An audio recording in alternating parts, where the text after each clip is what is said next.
I've saved the best for last sa aking pasalubong list. Sonia's Garden, dito sa Tagaytay. Need I say more? I mean, sure naman, pag nakapunta na kayo ng Tagaytay, nakadaan na kayo, o nakakain na kayo, or tulog na kayo dito sa Sonia's Garden. Sikat na sikat to. Pero ako pinupunta ako dito, it's not just the food. I mean, not like fine dining food or the restaurant. Pumupunta kami dito ni Iya dahil paborito namin yung kanilang bread or pastries. It's freshly baked. And usually we go here.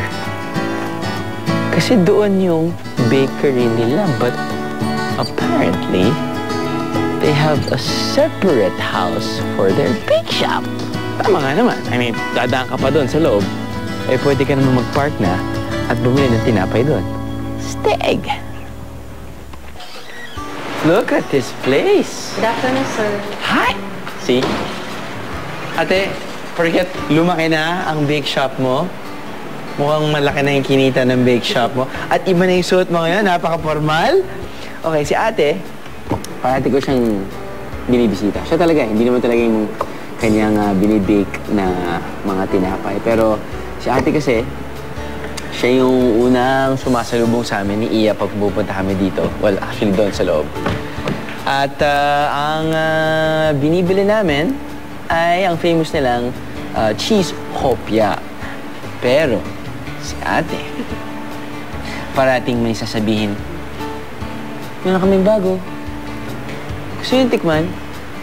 Gusto yung tikman tong, ewan ko lang sasabihin, concoction, parang mixture ng baked na tinapay na first time ko lang malalasahan. So, anong bago nyo? Sir, we have coffee bun with cream cheese. Coffee bun? Full version of coffee bun.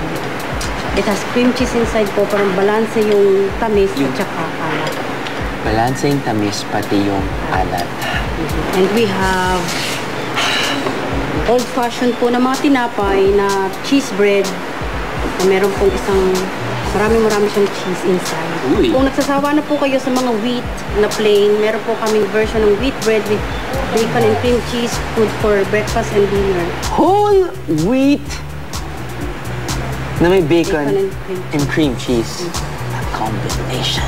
Now, ito, yes, take home ako niyan. Pero ito, hindi ko pa nalalasahan.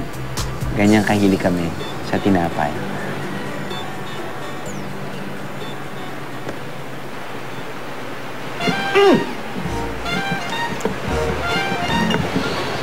Bagay ito sa kape.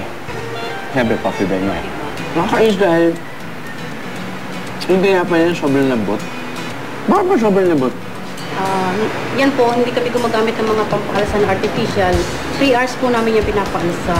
And usually, ang iniiwi ko rin ay ang kanilang Hispanic bread. Kaya namin pinifeature to dahil sinabi ko mismo gusto kong dumaan sa bake shop ng Sonia's Garden. Alam niya, ate yan! Okay. Regular guest namin si Sir. Ay, talaga. Sobra.